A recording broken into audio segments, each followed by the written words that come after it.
profit booking in TCS. Should you book profit and re-enter at a certain price, and what should be the strategy? How does it look on the charts? Kunal, I'll come to you on this one. Major events, of course, something that you watch out for, and you tend to avoid trading on those days, don't you? So, and I think you also have to look at it this way, that what happens assuming if the stock opens and you sell before result, and what if the results are fabulous and the stock opens with a gap up of 8-10%, assuming if that happens, then would you be able to buy the stock again at elevated levels? Of course, the obvious answer would be no, because there would definitely be some sort of a hindrance or a bias coming into the name. So and I think names, for example, like TCS, are something which you have to hold on for months and years. These stocks, they can have few bad quarters, few bad results here and there, but when you look at it on a longer term time scale, these stocks, they manage to overcome a lot of these disadvantages, and they manage to still perform and give steady returns. So I don't believe that you should probably tinker with any kind of a trading strategy over here for TCS, specifically because you've defined yourself as a long-term investor. Next query that we have is from Abhijit, and he wants an advice on Abbott India for the long term. He's saying that he's already holding 8 shares at levels of around 17,000 rupees per share. He's saying he wants to know about the prospect because of the MD resigning in the company. What's your take on this one, Rajesh? Do you track Abbott India? How does it look over the longer term, and what should Abhijit do? Very strong, with strong balance sheet, almost zero debt. I don't think resigning of an MD would have greater significance in a long term. There may be short-term blips in the near future because of news flows, but I think since you are a long-term investor, should continue to hold. Okay, Rajesh, I'll come to you on this next one. We've got Vishal, who's writing in from Dubai, and he's looking for 4 or 5 stocks which are consistent performers over the long term. I think one has been pointed out already at the start. HDFC Bank is what a lot of people bet on. Do you agree with that? And what would be the names that you would pick? Banking names, we were always bullish on HDFC Bank, and after this kind of mega merger which happened yesterday, we are still more bullish on that. So for a long term, yes, of course, the one would be HDFC Bank. If we define sector-wise, the first one would be Reliance, the second one would be Larsen, third Bajaj Auto, fourth Maruti, and 5 HDFC Bank. In a private sector space or in public sector space, you can go for a State Bank. These are all from Nifty 50 companies in the larger cap space. And mid cap, if you want to have a holding, you can have a look at BSE. You can look at have a look at LG Brothers. You can have a look at Force Motor in the auto space. Then you can have Marico in the FMCG space, and Vardhaman Textile in the textile space. So see, depending on your risk appetite, you can have a look at large cap or mid cap, whichever you choose. That's a lot of names coming in from Rajesh. I hope the viewers have taken note of all the best picks in the large cap as well as small cap space for the longer term. The next query I have is from Mr. Balan, and he's saying that in banking financial space, due to the expected merger and the bids that is expected, be it of IDFC or the other counters, he wants to know whether particularly IDFC or Bandhan Bank a good buy for the next 6 to 12 month horizon, or is there any other PSU banking space candidates that you can think of, Kunal? Between IDFC First Bank and Bandhan Bank, I probably believe that Bandhan Bank can stand to outperform. The stock has been a lot more consistent as compared to IDFC First Bank, which had a very good period, I think, in the second half of 2020. But somehow from those 2020 end highs and 21 start highs, the stock has remained a big drag or an underperformer. So between them, possibly Bandhan Bank can stand to outperform. But if you're looking for a classical buy from the banking space, and assuming if you have that risk appetite, I would still suggest that you can go with few of the PSU banking stocks. I think something like Canara Bank and Bank of Baroda at current levels look very attractive to me on the charts. If you're looking at a non-FNO stock and slight high beta, then I think even Indian Bank is something which you can look out for. Of course, if you want to stay invested into the large cap names, I'll go with the same preference which I've been indicating since last so many weeks. HDFC Bank, ICICI Bank and SBI, these have to be the top names depending on again the risk appetite, you can pick and choose either of the categories. All right, Kunal, this is a stock that has gained quite tremendously over the past month or so. In fact, it has gained about 89% from what I can see. Adani Power is the name of the counter. And the question is coming in from Praveen, and he's asking at what point do you see it correcting, and what are the current support levels that you're, rather resistance and support levels that you're seeing? How do you play this one?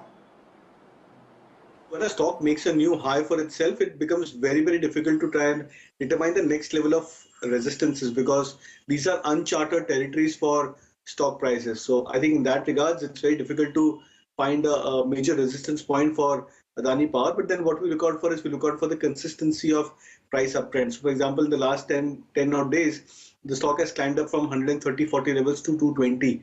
Now, in terms of support levels, the first major support for Adani Power actually comes up closer to 155, 157 mark. That's where the first big breakout had actually happened for the stock prices. Now, initiating a buy at these levels would be a bit tricky because the risk reward is not in favor.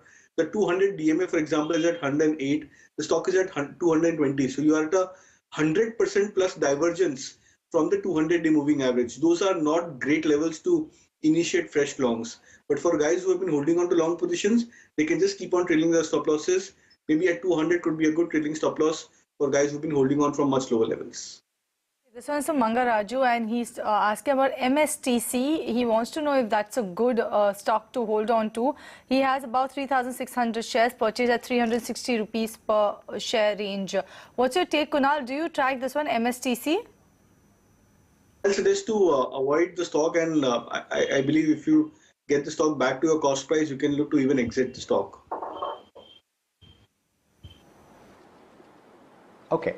The next question is for you, Rajesh, and this is from Dr. Setu Murugan, and he's asking an interesting question. If you look at the FIDIR data, then over the last couple of sessions or few sessions now, you've seen buying come in. Perhaps a little too early to call it a shift in the flows, but assuming that there is more buying in the near term, which sectors will benefit?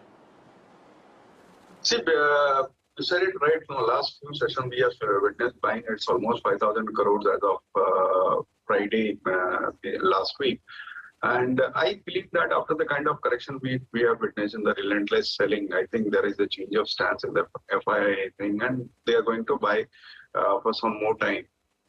As far as sectors are concerned, we have been witnessing a lot of buoyancy in the metal space, where we like steel. Because of Russia and Ukraine, there would be a lot of demand in the metal side, I would say, because of short supplies and all. I think metals would be something to be watched out for. And the second one would be the chemicals because of China plus factor. But these are 2-3 sectors where one can have a look at, even a BFSI, which we have been discussing since the start of this segment. This one is from Dasaradi. He's asking whether he should go ahead and buy Taj GVK hotels at current market price for the next 1 year. What's your take, Kunal? Do you think that Taj GVK is a buy at current market price, or should Mr. Dasaradi look at some other hotel names? I would suggest to look out for maybe other hotel names. I think Taj GVK has run up quite steeply over the last 1 month, from being a stock which was at, I think, 124.25 to now being at 170. More importantly, it's not just the price rise, but it's the way in which the prices have risen for the stock, which makes it a bit tricky to try and enter the stock at current levels. I would suggest to avoid the stock at current levels. Wait out for a buy, maybe say closer to 140, 145. If the stock happens to get into this kind of a correction, that could be a good zone where you can look to enter. Okay, BPCL is the name of the next counter that we're looking at. Rajesh, this is for you. And this is a question coming in from Dikshita. She's asking for a long-term view on whether it can be averaged at the current price. I do not know what level she acquired at, but is this a good counter to hold for the long term? Can it be averaged? Of course, it's good for long term. It can be average. Even new viewers who are watching can enter with a long term horizon. 3 refineries, more than 16,000 petrol pumps, 6,000 odd gas station, and government's intention to disinvest this company from a very long time. It's just a matter of time that happens, and even the dividend payout is very good. I think it's a very good opportunity to enter this counter with the crude prices bearing up. The counter has been under pressure, but this is giving a good opportunity for long-term players. Prateek, and this one is for you, Kunal. He's saying that he has TCS April futures that he's purchased at 3,765. He's saying he's sitting on profits, but he wants to know what's the future prospect of it. Could he expect some more upside, or should he book profits at these levels as well? And if you could share some trading stop loss for it. See, I would be able to believe that TCS should see more upside from current levels. But the only catch to that is, the event which is likely to play out for these stocks, which is the results. Now, it's very difficult to anticipate what could happen, on the result day or post the result day. We've seen so many data points or days when the results have been very good and the stock prices have corrected, or results have been quite average and the stock prices rally. So it's very difficult to anticipate which side the market would probably tilt into. So I think if you're sitting in with some good profits on TCS, I would be able to believe that you should probably try and book out very close to the event and not speculate on the what the outcome is of the result. Post the event, if you want to take another speculative position, that could be a better trade. Okay, we've got a question on HDFC, and I think a lot of you have questions on this, but this one's from Bhaskar, and he's been holding 100 shares of HDFC at levels of 2628 almost since the last year, and he's making a loss, he says. He is wondering whether to hold on to this. Rajesh, pretty simple answer, is it? Yes, of course it is, because now it's the time to hold on. We can not only hold on, one can even add. If you talk of numbers, the cost of funds is going to go down. The holding company discount is going to go down. And the company has access to 6,000 plus HDFC Bank branches to sell its products. It's definitely a hold. This one is from Harish, and he's writing to us from Bangalore. He wants to know whether is it the right time to enter Infosys and Tech Mahindra for a period of 1 year. What are the technical charts indicating, Kunal? I will suggest an avoid. If you're looking at it from a 1 year perspective, I would suggest let the results pass out, because these stocks have not done wonderfully well in the last 3 to 6 months. They've gone through correction last 2 to 3 months, and then they've managed to recover 50%, 61.8% covering from their fall. So I don't sense a major pattern which is building up. And as it is, I think you're heading into the results as well. So it's more prudent to try and take positions post the event gets out of the way. So I would suggest to wait and watch, and hopefully post the results. If these stocks they don't get into a major price correction, that could be a good zone where you can look to enter. All right, Kunal, couple of frontline names from the FMCG space, HUL and Dabur. HUL bought at levels of 2550 and Dabur at 650. This is Denny from the UK. He's wondering whether to hold on to both of these from the perspective of the short term. I suggest to hold on, and if possible, I think for HUL, if your buy price is 2,500 odd, these are best times where you can look to even average as well.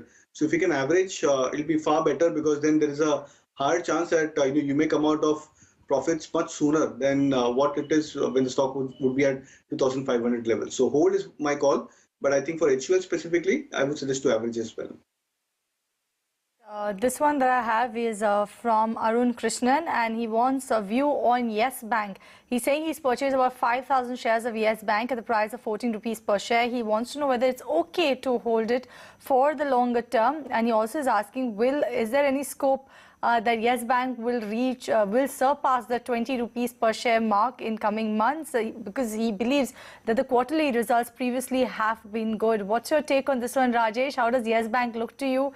Make sense to hold on to this one for the longer term, and you think 20 rupees is on the horizon? See, I think the bat is behind, and even the provisional numbers given yesterday were good enough. CASA ratio has improved a tad, advances have grown, deposits have grown. I think one can definitely hold on to the stock. Maybe 12 years, 18 years down the line, you can have a target of 20, 25 odd rupees. And if the performance is better in the coming quarters, even earlier to that. So yes, at this point of time, it's on hold. Okay, Kunal, Whirlpool is the name of the counter. We've got a question coming in from Parag, and he's asking for the next 6 to 12 months, would you suggest a fresh entry? Well, I would suggest to avoid the stock. I think it's given a structural breakdown on the long-term charts. I think somewhere around 4-5 months back, end of 2021 is where the stock had given a big breakdown on the chart. So post that, it's just gone into a drag kind of a mode. I would suggest to avoid. This one's from Amy. She's bought Marico at 475 rupees per share in delivery.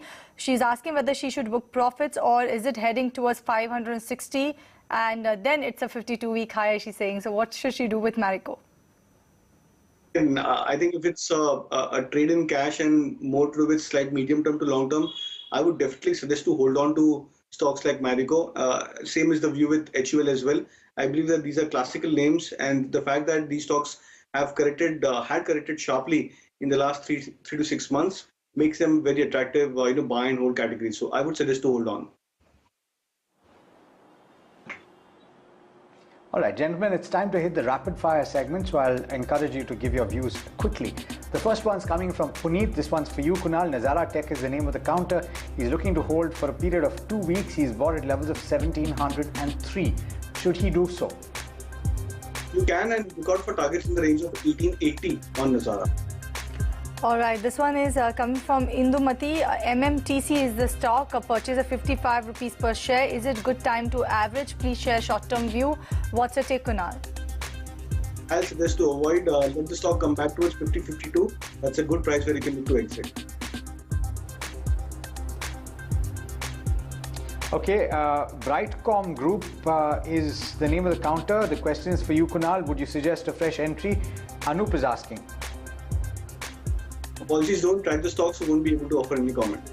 Okay, this one's from Achal Jain. Adani Power is the stock, saying that she purchased at 165 in June 2021. So as a BTST trade, saw a huge loss and then a massive recovery in Adani Power. Wants to know whether is this price sustainable, more upside likely, should hold on to it or no, Rajesh? I would say partial profit because the valuation looks fresh at this point of time. Okay, TCPL is the name of the counter. We've got a question coming in from Samarth. He's asking whether it can be entered in the current market price. What's the view, Kunal? Well, I'll suggest to avoid the stock at current levels. Okay, Rajesh, SBI Life or HDFC Life for the long term? Shiva is asking. See, both are good, but if you have to choose one, SBI Life is better.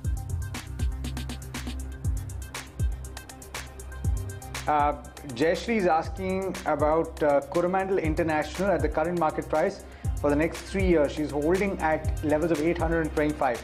Rajesh, what's the view? Should she continue to hold? Should she average? Yes, of course, one can hold, even one can average if one has a long-term view. If you want to play safe, you can buy EID Perry, which again holds 57% in Coromandel. All right, and with that, we come to the end of the rapid fire as well as the query segment. Thank you so much, Kunal, as well as Rajesh, for joining us on the show, sharing your view on the entire banking space, as well as resolving our viewer queries. And viewers, we will be back tomorrow to take all your queries, so don't go anywhere. Do post right into us. But for now, we will slip into a break on this edition of Buy Now, Sell Now. Stay tuned. More on the other side. Don't go anywhere.